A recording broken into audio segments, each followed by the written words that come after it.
चीचा वतनी 9 मुसल्ला अफराद ने मुझे असलिया के जोर पर अगवा करके नामालूम मुकाम पर ले गए और जान से मार देने की धमकी देकर मुझसे सादा कागजात और 5 लाख रुपए के स्टाम्प पर दस्तखत करवा लिए। ये बातें नवाही गांव L 166 9 के रिहायशी मोहम्मद रिजवान वल्द मोहम्मद बूटा ने चीचा वतनी प्रेस क्लब में प्रेस कॉन्फ्रेंस करते हुए बताई। मैं नदीम असलम तो, मेरा नाम रिजवान है जी, मैं 166 नोएल का रिहायशी हाँ। मैं नदीम असलम तो पैसे लैने सीगे, उन्होंने कहा आके अपने पैसे लै ला।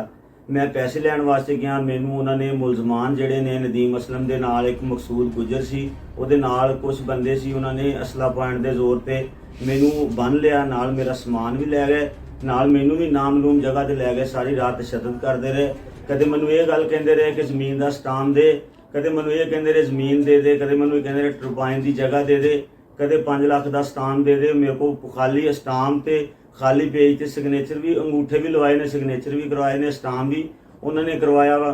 मेरे तो उन्होंने 5 लाख रुपया तलब किया, मेरा समान वगैरह तेरा इस सूरत वापस किया जाएगा कि अगर तू सानू 5 लाख रुपया देगा। मेरी FIR 365 की दर्ज हो चुकी है, उन्होंने मुलजमान नूं गिरफ्तार कर लिया वा। ते मेरी CCD अगे RPO साहब जी, वजीर आला पंजाब साहब, पंजाब दे कोल मेरी रिक्वेस्ट है कि मैनू इंसाफ दिता जाए। इन्होंने मेरे नाल बहुत ज्यादती की है, मेरे नाल जुल्म किया है।